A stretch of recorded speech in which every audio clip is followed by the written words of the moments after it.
औज़ुबिल्लाहि मिनश्शैतानिर्रजीम बिस्मिल्लाहिर्रहमानिर्रहीम अल्हम्दुलिल्लाहि रब्बिल आलमीन अर्रहमानिर्रहीम मालिकि यौमिद्दीन इय्याका नअबुदु व इय्याका नस्तईन इहदिनस सिरातल मुस्तक़ीम सिरातल लज़ीना अनअमता अलैहिम गैरिल मग़ज़ूबि अलैहिम वलद्दॉल्लीन बिस्मिल्लाहिर्रहमानिर्रहीम अल्लाहुम्मा सल्लि अला सय्यिदिना व शफ़ीअना व नबीना अबुल क़ासिम मुहम्मद अल्लाहुम्मा सल्लि अला मुहम्मद व अला आलि मुहम्मद कमा सल्लैता अला इब्राहीम व अला आलि इब्राहीम इन्नका हमीदुम मजीद। अल्लाहुम्मा बारिक अला मुहम्मद व अला आलि मुहम्मद कमा बारकता अला इब्राहीम व अला आलि इब्राहीम इन्नका हमीदुम मजीद। बिस्मिल्लाहिर्रहमानिर्रहीम अल्हम्दुलिल्लाहिल्लज़ी हदाना लिहाज़ा व मा कुन्ना लिनहतदिया लौला अन हदानल्लाह। आज के ताल्लुक़ से हम ये सोच रहे थे कि क्वेश्चन आंसर का सेशन काफ़ी टाइम से नहीं हुआ है, तो आज वो रख लें क्वेश्चन आंसर, या कोई ख़ास कोई मौजू अगर आपके जहन में हो।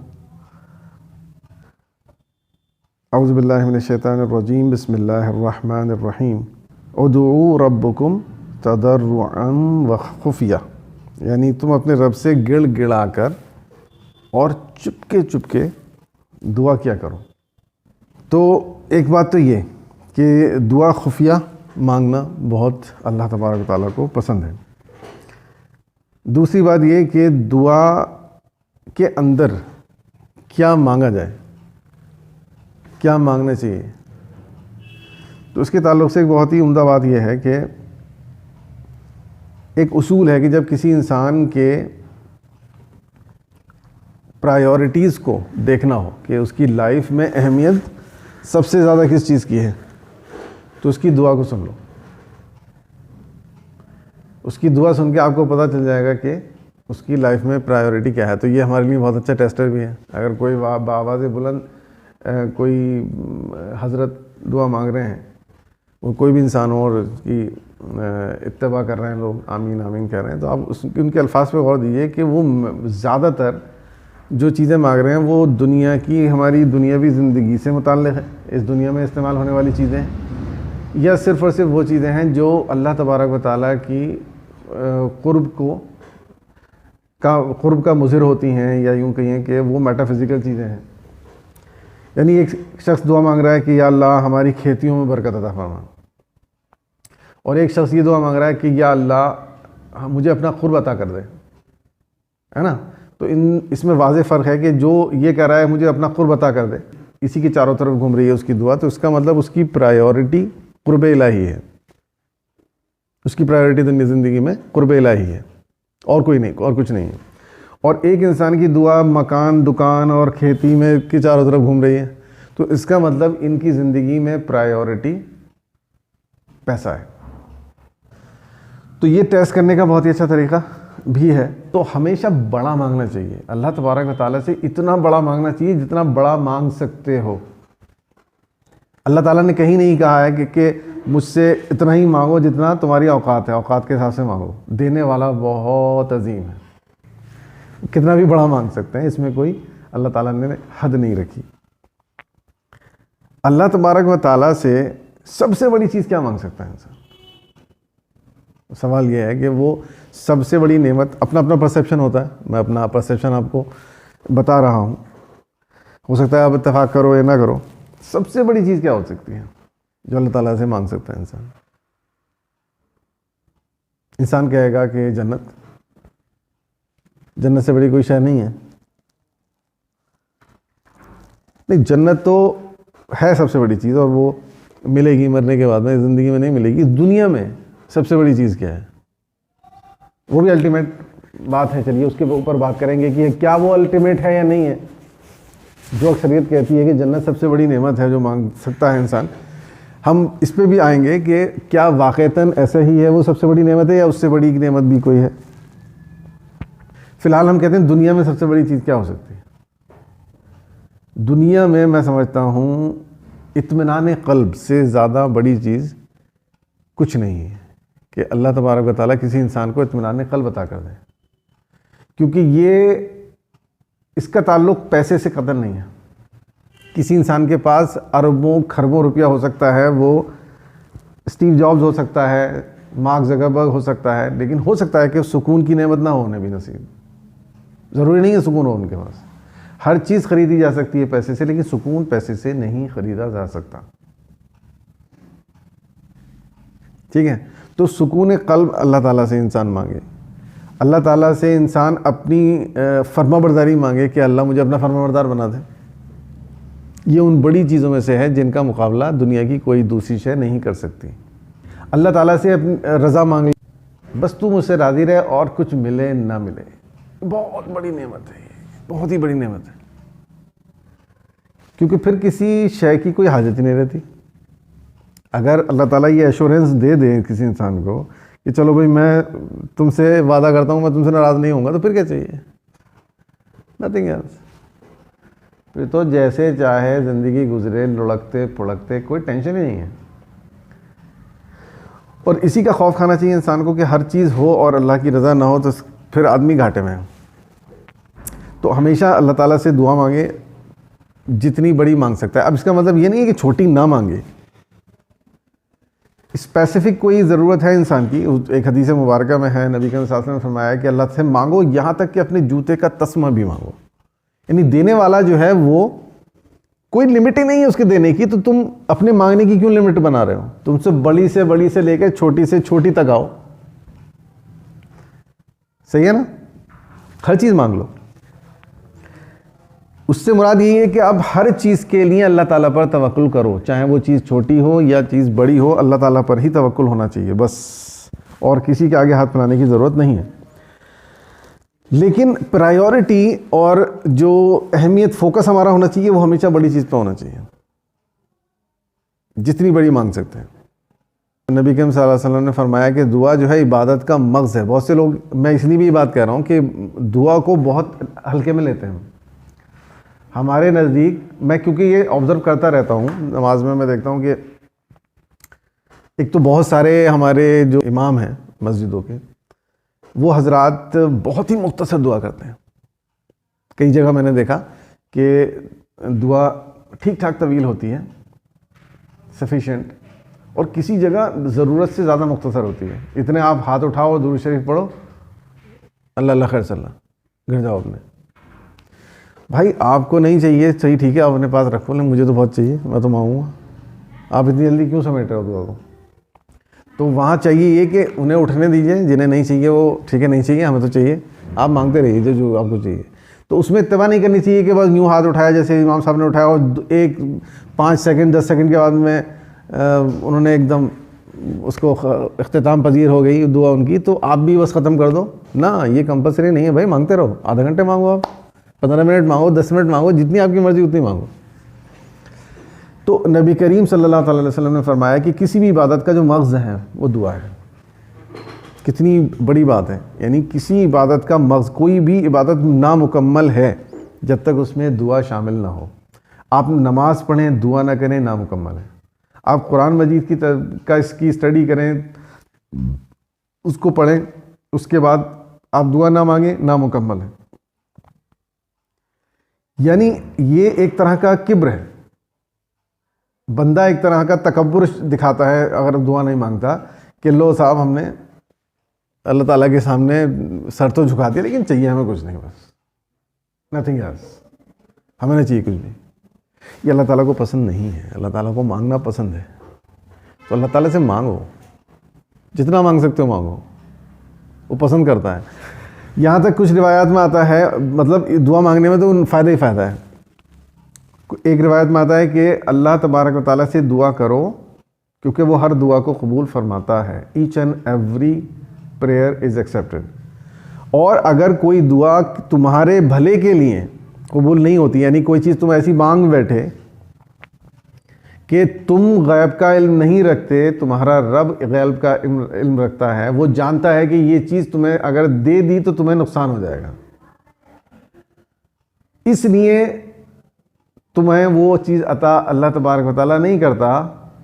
तो एक तो अपने आप में यही नाम है कि उसने मेरी दुआ कबूल नहीं की क्योंकि वो मेरे लिए हार्मफुल थी। उस पर नबी करीम सल्लल्लाहु अलैहि वसल्लम फरमाते हैं कि रोज़े महशर वो उस दुआ का भी बदल देगा। वाह, सुभान अल्लाह, कितनी बड़ी बात है। एक दुआ मैंने की, वो चीज़ जो मैंने मांगी खुदा से वो मेरे लिए अच्छी नहीं थी, खुदा ने मेरी मोहब्बत की खातिर करते हुए मेरी कबूल नहीं की, क्योंकि वो मुझसे बहुत मोहब्बत करता है। उस पर वो आखिरत में और कहे कि ठीक है, उस टाइम तुमने दुआ की थी, तुम्हें नहीं दिया था जो तुमने मांगा था, लो आज तुम इसके बदले ये ले लो। तो इसलिए दुआ को हल्के में नहीं लेना चाहिए। दुआ बहुत ज़्यादा इम्पॉर्टेंट चीज़ है, और दुआ के जितने आदाब हैं और सलीक़े हैं वो हमें अच्छे से समझने चाहिए। इसलिए मैंने सोचा कि ये इस टॉपिक पे बात नहीं होती है आमतौर से, इसलिए आज इस पे बात करते हैं। तो एक तो ये इनफरादी अमल है, ठीक है। इज्तिमाई भी मांग सकते हो, इसमें ऐसा नहीं है कि वो जायज़, मैं कह रहा हूँ कि वो परमिसिबल नहीं है, जायज़ नहीं है, ये कहने का मतलब ख़त्म नहीं है। लेकिन इंसान की ज़िंदगी में रोज़ाना कोई ना कोई टाइम ऐसा होना चाहिए, मैं तो कहूँगा हर नमाज के बाद होना चाहिए। अगर आप इज्तिमाई दुआ में भी शरीक हुए हैं तो अपनी इनफरादी दुआ भी ज़रूर करेंगे, किसी भी नमाज को मत छोड़िए, मांगने का कोई मौका मत गंवाइए। एक अल्लाह ताला को नजवा बहुत पसंद है ना, हल्के हल्के जो खामोशी सरगोशी करते हैं ना, उसको कहते हैं अरबी में नजवा। ये सरगोशी अल्लाह ताला को कौन सी पसंद है? जो बंदा उस खुदा से करता है। ये अल्लाह तबारक व तआला को इंतहाई महबूब अमल है अल्लाह की निगाह में। मुख्तलिफ रिवायात और कुरान मजीद की आयात पर गौर करने से पता चलता है कि अल्लाह तबारक व तआला इंतहाई पसंद फरमाता है खुफिया सरगोशी को, जो बंदा तन्हाई में अल्लाह से करता है। दिन में एक न एक वक्त ऐसा ज़रूर होना चाहिए जब आपके अतराफ़ में कोई ना हो, आप तन्हाई में हो, आपको कोई ना देख रहा हो और सिर्फ आप अल्लाह से मुखातिब हो। तो बिल्कुल इनफॉर्मल तरीके से आप दुआ मांगो उससे, जो भी लाइफ में चाहिए, जो भी चीज़ आप अपनी ज़िंदगी में बड़ी समझते हो, आप जिस चीज़ को अहमियत देते हो, अपना अपना क्राइटेरिया, अपना अपना परसेप्शन है। तो बहरहाल सरगोशी के लिए वक्त ज़रूर निकालना चाहिए, चाहे इशा के बाद का कोई वक्त आप निकालो, रात की तन्हाई में कोई तहज्जुद के टाइम पर अगर आप उठ सकते हो तो वो बेहतरीन टाइम है सरगोशी के लिए अल्लाह ताला के साथ में। या आप फजर के वक्त का कोई टाइम निकालो, फजर के बाद, फजर से पहले, कुछ भी, किसी भी टाइम। अब ये तो रही हमारी दुनिया के मामलात। अब अल्टीमेट हम कहते हैं कि वो जो बात थी कि इस ज़िंदगी के बाद अगर हम आखिरत और दुनिया दोनों को शुमार करें एक साथ और फिर कहें कि सबसे बड़ी नेमत क्या है, तो मेजॉरिटी ये बोलती है कि जन्नत। जैसे कि मैं एक्सपेरिमेंट करता रहता हूँ इस तरह के, मैं अक्सर बच्चों से या अपने मुताल्लिक़ीन लोगों से पूछता रहता हूँ कि उनका परसेप्शन क्या है, उनका नज़रिया क्या है इस ताल्लुक़ से। तो मैं इस तरह के क्वेश्चन पूछता रहता हूँ, बताओ सबसे बड़ी नेमत क्या है? तो मुझे मेजॉरिटी यही जवाब देती है जन्नत, क्योंकि बचपन से बस ये सिखाया गया है कि जन्नत से ऊपर कुछ नहीं है। सही है ना? लेकिन एक रिवायत है हज़रत अली से, ठीक है, यानी हज़रत अली का कौल कहें उसको। हज़रत अली का कौल ये है कि तुम्हारे नफूस बड़े कीमती हैं, तुम्हारे नफ्स बहुत कीमती है, जन्नत से कम कीमत पर इसका सौदा मत करना। तुम्हारा नफ्स बहुत कीमती है, जन्नत से कम कीमत पर इसका सौदा मत करना। तो यहाँ हज़रत अली कह रहे हैं कि कम से कम जन्नत, तो उसका मतलब क्या है कि जन्नत कम से कम है तो फिर जन्नत से ऊपर भी कुछ है। अगर कोई चीज़ मैक्सिमम है, उससे ऊपर कुछ जा ही नहीं सकता, तो उसके बारे में कम से कम कह सकते हो आप? नहीं कह सकते। तो अगर हज़रत अली यूँ फरमा रहे हैं कि तुम अपनी इस ज़िंदगी का सौदा जन्नत से कम कीमत पे मत करना अपने नफ्स का, तो इसका मतलब जन्नत कम से कम है तो जन्नत से ऊपर भी कुछ है। पहली बात तो ये। दूसरी बात, हम सौदा करते कैसे हैं? यहाँ हम इससे इस रिवायत का असल मतलब क्या है? देखिए, जब भी कभी हम कोई ट्रांजैक्शन करते हैं, कोई भी अमल करते हैं ज़िंदगी में, तो हमारे सामने एक हक होता है और एक बातिल होता है। हक को हासिल करें तो रिजल्ट जन्नत, बातिल को हासिल करें तो रिजल्ट हो सकता है 5 लाख का फ़ायदा, हो सकता है 5 करोड़ का फ़ायदा, हो सकता है 10 करोड़ का फ़ायदा, हो सकता है कि 50 करोड़ का फ़ायदा। तो जब हम उस चीज़ को अडॉप्ट करते हैं तो हमारे सामने 2 ऑप्शन होते हैं। तो जब हम जाते हैं किसी एक की तरफ तो हम ये एक सौदा करते हैं। अगर हम देखते हैं कि ये काम हमारी आखिरत को बर्बाद कर देगा अगर हम इस काम को कर रहे हैं, लेकिन दुनिया में इसका फ़ायदा है, 5 करोड़ मुझे मिल सकते हैं, और मैं ये सोच के इग्नोर कर देता हूँ अपनी आखिरत को, और ये सोच लेता हूँ दिल में कुछ भी एक बातिल ख्याल मेरे जहन में आता है कि चलो यार देखा जाएगा, फ़िलहाल ये काम करते हैं, तो गोया कि मैं सौदा कर रहा हूँ अपने नफ्स का। ठीक है, मैं 5 करोड़ ले रहा हूँ, इसके बदले में अपनी जान दे रहा हूँ, कुछ भी हो इसका असर, तो ये ट्रांजैक्शन हो गया।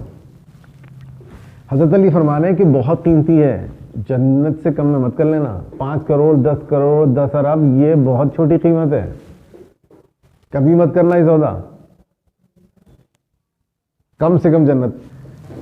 अब अगर इस पर गौर करें कि फिर जन्नत से ऊपर क्या है जो इंसान मांग सकता है अल्लाह तबारक व तआला से, तो देखिए एक बहुत मोटी सी बात है कि हम सब मुसलमानों का ये ईमान है जो कुरान और हदीस को बगौर मुताला करते हैं और समझने की कोशिश करते हैं अल्हम्दुलिल्लाह, कि नबी करीम सल्लल्लाहु ताला अलैहि वसल्लम की पूरी उम्मत जन्नत में जाएगी जो भी उनका उम्मती है, अपनी अपनी सज़ा भुगतने के बाद। ये तो है ना तसव्वुर, हर इंसान का, हर फ़िरक़े का ये तसव्वुर है कि जो भी फॉल्ट हमने किए हैं अगर हम उसके गुनाहगार करार पाते हैं उस आखिरी अदालत में, तो जो उसकी सज़ा मुकर्रर की गई है वो सज़ा मिलेगी, और उस सज़ा के ख़त्म होने पर उसकी एक ख़ास मुद्दत होगी, तो वो अपनी सज़ा भुगतेगा दोज़ख में, और जब वो सज़ा पूरी हो जाएगी तो उसको दोज़ख से निकाल कर जन्नत में मुंतकिल कर दिया जाएगा। ये तो ईमान रखता है हर इंसान। मिसाल के तौर पर कोई ऐसा काम कर दिया, किसी का हक़ मान लिया, एहसास नहीं कर पाया ज़िंदगी में, मर गया, उसका तो हक़ अदा करना है। अगर उस इंसान ने माफ़ नहीं किया आखिरत में तो उसकी सज़ा कंपलसरी है, अल्लाह ताला का वादा है। बंदों के हुकूक माफ़ नहीं करूँगा जब तक वो माफ़ ना कर दे, तो इसलिए कहते हैं कि मरने से पहले सारे हिसाब किताब इंसाफ कर लो भैया, अगर रिकॉल करो किसी का हक़ तो नहीं मारा है। बहरहाल, तो कहने का मकसद ये है कि जन्नत में तो ऑलमोस्ट सब जाएंगे, या अगर आप ये कहते हैं कि चलिए कुछ गुनाह ऐसे हैं कि जो माफ़ी के काबिल नहीं है, अल्लाह ताला ने वाज़ेह तौर पर फरमाया कि मैं शिर्क को माफ़ नहीं करूँगा जिसने मेरे साथ किसी को शरीक किया, तो उसके अलावा चलिए हम कहते हैं 90%, हम कह सकते हैं 80% लोग चले जाएंगे।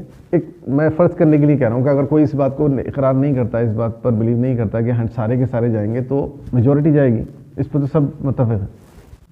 ये जो दुनिया है, यहाँ पर हर इंसान का टेस्ट होता है, मेरा, आपका, सबका टेस्ट हो रहा है, हम सब एग्ज़ाम दे रहे हैं अपने अपनी ज़िंदगियों में। किसी के लिए कोई चीज़ इम्तहान है, किसी के लिए कोई चीज़ इम्तहान है, किसी के लिए कोई चीज़ इम्तहान है। और हमेशा याद रखिए कि हमारे अतराफ़ में जो लोग भी रहते हैं, हमारे घर का हर मेंबर मेरे लिए एक इम्तहान है, मैं सबके लिए इम्तहान हूँ। मेरे दोस्त अहबाब जितने हैं उनके लिए मैं इम्तहान हूँ, और वो सब मेरे लिए इम्तहान है। तो हम सब हर लम्हा एग्ज़ाम में हैं, हमें हर लम्हा परखा जाता है, जांचा जाता है हर सीन पर। ये एक मखसूस मुद्दत तक चलता रहता है टेस्ट, और जब अल्लाह ताला उस मुद्दत को देखता है कि पूरा कर लिया इंसान ने, अब उसकी मईशत है, उसको कोई नहीं जानता कि वो मुद्दत का क्राइटेरिया क्या है, अल्लाह ताला किसी इंसान को कब तक मोहलत देता है, कब उसको मौत का उसके लिए फ़ैसला होता है, ये अल्लाह ताला का डिपार्टमेंट है, हमें इसके बारे में गौर करने की ज़रूरत भी नहीं। लेकिन कुछ इंसान ऐसे हैं, कुरान मजीद इस पर दलालत करता है, कुछ इंसान ऐसे होते हैं कि जो टेस्ट में इतने ज़बरदस्त परफॉर्मर होते हैं, इतनी आउटस्टैंडिंग स्टूडेंट होते हैं इस यूनिवर्सिटी के, जो मौत से पहले सारे टेस्ट क्लियर कर लेते हैं, तो अल्लाह तबारक व तआला उनको भी उठा लेता है। फिर वो कौन इंसान होता है? वो होता है जिसको अल्लाह ताला कहता है नफ्सुल मुतमइन्ना। अल्लाह ताला ने कुरान मजीद में वाज़ेह तौर पर निशानी दी है कि कुछ बंदे ऐसे भी दुनिया में होते हैं, हुए हैं, होंगे, जिनसे अल्लाह ताला यूँ फरमाएगा, या अय्यतुहन नफ्सुल मुतमइन्ना इरजिई इला रब्बिक रादियतम मर्दिया। ए मुतमईन नफ्स, पलटा मेरी तरफ इस हाल में कि मैं तुझसे राज़ी और तू मुझसे राज़ी। ये सबको नसीब नहीं होगा। जन्नत सबको मिलेगी, ये तो लाखों करोड़ों में कोई एक खुशनसीब निकलता है जिसे अल्लाह ताला इस दिन जिंदगी में कह दे कि आजा, पास कर लिए सारे टेस्ट, इस हाल में बुला रहा हूं तुझे कि मैं तुझसे राजी हो गया और तू मुझसे राजी। इला रब्बिक रादियतम मर्दिय्या फदखुली फी इबादी वदखुली जन्नती। ये बहुत ऊपर है जन्नत से, ये बहुत ऊपर है जन्नत से, कोई मुकाबला नहीं है जन्नत का और उसका। इस जिंदगी में काश अपनी जिंदगी ऐसे जी सकें कि अल्लाह ताला हमें मरते वक्त ये कहे, या अय्यतुहल नफ्सुल मुतमइन्ना इरजिई रब्बिक रादियतम मर्दिय्या फदखुली फी इबादी वदखुली जन्नती। बहरहाल टारगेट बहुत टफ है, कहने का की मुराद यही है कि मांगो तो क्या मांगो, अल्लाह ताला मुझे नफ्स मुतमइन्ना बना दे, मैं जन्नत भी क्यों मांगू, मैं तो हाईएस्ट ग्रेड मांगूंगा। जन्नत पे आप खुश होगे, मैं तो नहीं हूं खुश, क्यों ना मांगू। जब अल्लाह ताला ने मुझे मौका दिया है, अल्लाह ताला ने कहीं पर हदबंदी नहीं की है, तो मैं क्यों ना मांगू, चाहे मैं कितने ही फटीचर सही, लेकिन मांगने में क्या जा रहा है, मांगने में क्या जा रहा है, मैं तो मांगूंगा, रोज मांगूंगा। तो मैं जब जन्नत ही मांग रहा हूं तो जन्नत से ऊपर उठ के ना मांगू। अल्लाह ताला नफ्स मुतमइन्ना बना दे, जन्नत तो ऑटोमेटिकली हो गई मेरी। फिर फदखुली फी इबादी वदखुली जन्नती, जन्नत तो रिजर्व में है, फिर तो बहुत ऊपर चली गई बात, तो उसके पेरिफेरी में आ गई जन्नत। तो अल्लाह तबारक व तआला किसे मांगो गिड़गिड़ा कर, चुपके चुपके। ये देने वाला अजीब है जो खुद इनवाइट कर रहा है। हम जब भी कोई चीज़ पढ़ते हैं कुरान मजीद में, अहादीस मुबारक में, तो हमें ऐसा लगता है कि ये कोई किस्सा है, किस्सा है पारीना, बहुत पुराना किस्सा है, हमसे इसका कोई ताल्लुक़ नहीं है। सबसे पहले तो हमें ये रियलाइज़ करना चाहिए कि we are not in some other planet, we are on the same earth, और हम इस एक सीरियल का एक कैरेक्टर हैं, जिस कैरेक्टर के बारे में अल्लाह तबारक व तआला कुरान मजीद में यूँ फरमा रहा है, ये कैरेक्टर इसी दुनिया के किसी खित्ते में बनफ्से नफीस ऐसे ही चलता फिरता होगा जैसे आज हम चलते फिरते हैं। तो हम कोई अलग दास्तान नहीं है भाई, हम इसी की कड़ी हैं, यही तो पास ऑन होते होते हम तक आई है। तो हम इस पूरी मूवी के कैरेक्टर हैं, जिस मूवी का के एक कैरेक्टर ये हैं। तो we must relate ourselves to those incidents and events जिसका जिक्र कुरान मजीद में हुआ है। कोई भी चीज़ जो किसी बंदे ने 1000 साल पहले, 2000 साल पहले, 4000 साल पहले अचीव की है, मैं और आप भी कर सकते हैं। उनको अल्लाह ताला ने हमसे ज़ायद कोई चीज़ फिजिकल टर्म्स में नहीं दी थी, यानी कि किसी की 3 आंखें नहीं थी उनमें से, किसी के भी 4 हाथ नहीं थे, किसी का भी ब्रेन हमसे डिफरेंट नहीं था, ब्रेन स्ट्रक्चर भी सेम था, बॉडी का स्ट्रक्चर भी सेम था, हार्ट, लीवर, किडनी सब कुछ वही था जैसे हमारे जिस्म के अंदर है। जैसे हमारे अंदर कैपेसिटीज़ हैं काम करने की, बिल्कुल वैसी ही कैपेसिटीज़ उनके अंदर भी थी। फ़र्क सिर्फ प्रायोरिटीज़ का है कि उन्होंने अपनी ज़िंदगी में हाईएस्ट प्रायोरिटी किसे दी, किस हद तक दी, कितनी कुर्बानी देने के लिए वो तैयार हो गए, किस हद तक जा सकते हैं उस चीज़ को अचीव करने के लिए, और हमारी प्रायोरिटी क्या है, हमारी ज़िंदगी के मकासद क्या हैं, हमारे अहदाफ का क्या है, और हम उनको हासिल करने के लिए क्या उनकी तरह सेक्रीफाइस कर सकते हैं, क्या हम भी इतनी इतनी बड़ी चीज़ें देने के लिए आमादा हो जाते हैं। तो अल्लाह ताला आदिल मुतलक है, आपके साथ अल्लाह क्यों करेगा, बिल्कुल वही रिजल्ट आपको भी मिलेगा जो उसको मिला था शख्स को 2000 साल पहले, बिल्कुल। बस आप वही टेस्ट उसी की तरह पास करके दिखाओ। मैं अक्सर जो हमारे ज़माने की बड़ी बड़ी हस्तियां गुजरी हैं दुनिया में, उनके ताल्लुक से सोचता हूँ कि यार ये इतने इतने बड़े लोग हैं कि हम लोग इनके किताबों में पढ़ रहे हैं, और मतलब एक अजीब हस्तियाँ थी वाकई, अल्लाह ताला उनके मज़ीद दर्जात बुलंद फरमाए। तो मैं अक्सर सोचता हूँ कि यार यही सारी चीज़ें मेरे पास भी हैं जो इनके पास थी। एग्जैक्टली सब कुछ है मेरे पास, आंखें भी हैं, कान भी हैं, नाक भी है, दिमाग भी है, जिस्म भी है, ताकत भी है। ये आदमी इतना बड़ा काम कर गया, रोज़े महशर अगर अल्लाह तबारक व तआला ने इसको मेरे बराबर में खड़ा करके मुझसे पूछ लिया कि इसमें और तुम में क्या फ़र्क था, तुमने इतना सा अचीव क्यों किया, इसने इतना ज़्यादा क्यों कर लिया, बताओ तो मेरे पास क्या जवाब होगा? इसके पास भी 24 ही घंटे थे ना, कि तुम्हारे पास कितने थे? तुम्हारे पास भी 24 ही थे, ये 12 थे। तो मैं कैसे मतलब उसका सामना करूंगा, इस सवाल का कैसे उसको जवाब दूंगा? बस यही, इसके अलावा मेरे पास जवाब क्या होगा कि मैं बेशक अल्लाह तबारक व तआला, मैं नालायक हूँ, ये लायक है, मैं इस काबिल नहीं हूँ, और फिर मुझे कोई शिकायत भी नहीं होनी चाहिए उसके रिजल्ट में और अब मेरे रिजल्ट में। जाहिर है मैं खुद कन्फेस करूंगा कि हाँ वाकई, क्योंकि आज तो वो किस्से कहानी में है ना, तो वो एक चीज़ ऐसी है जिसको मेरा at the back of the mind में कहीं ना कहीं समझता हूँ कि पता नहीं क्या है यार, अजीब ही लोग थे, अजीब प्लानट होगा, किस जहान की बातें हो रही हैं। लेकिन फिर तो वो बनफ्स नबी मेरे सामने खड़ा होगा तो मुझे नजर आएगा हाँ यार इसके भी इसको ऐसी उंगलियां हैं, वैसे ही नाक है, वैसी कान है, लेकिन मैंने कभी अपनी लाइफ में इस बात पर गौर नहीं दिया। So at least I should try. At least जब मैं मर रहा हूं तो अल्लाह ताला ये देख रहा हो कि मैं इसी शख्स की तरह स्ट्रगल करते हुए मर रहा हूं। लेकिन अगर मैं ऐसे ही मर जाऊं, खुदा ना खास्ता, वही रोटी खाना पीना सोना जागना और मस्त अपनी लाइफ में कोई अचीव करने का, कोई कुछ एक्स्ट्रा करने का, कोई नफ्स मुतमईन बनने का, कोई मेरी ज़िंदगी में ट्राई ना हो, कोशिश ना हो, और बस मैं भी ऐसी भीड़ की तरह, कीड़े मकोड़ों की तरह ज़िंदगी जी रहा हूँ, जैसे सब जी रहे हैं तो मैं भी जी रहा हूँ, जब मौत आएगी तो मर जाऊँगा। फ़र्क होना चाहिए, यानी हमारी लाइफ में स्ट्रगल बहुत होनी चाहिए। कल जैसे हमारा दिन गुजरा उसके मुकाबले में कुछ आज अलग होना चाहिए, बिल्कुल सेम। हम एक पेंडुलम की तरह, क्लॉक के पेंडुलम की तरह ना हिलें कि बस सुबह से उठे, ऑफिस गए, ऑफिस में पूरे दिन रहे, शाम को आए, खाना खाया, सो गए, फिर सुबह को उठे, फिर ऑफिस गए, फिर शाम तक काम किया, फिर वापस आए, खाना खाया, फिर सो गए, फिर सुबह को गए। मतलब पेंडुलम के फिर पेंडुलम बॉब हो गए हम तो, फिर टक टक टक टक, इसके अलावा कोई काम नहीं है हमारा। हज़रत अली ने फरमाया कि हलाक हो गया वो शख्स जिसकी ज़िंदगी में 2 दिन एक जैसे हुए। शायद हम इन चीज़ों को फील नहीं कर पाते, बड़ी ख़तरनाक बात है। अच्छा, इसको कैसे अचीव कर सकते हैं? हज़रत अली की इस बात को अगर हम सीरियसली लें और हम सोचें कि यार हमें नहीं करना ऐसा, तो फिर ये काम कैसे करेंगे? जाहिर है कि आदमी को ऐसा लगेगा कि यार ये तो प्रैक्टिकली है ही नहीं।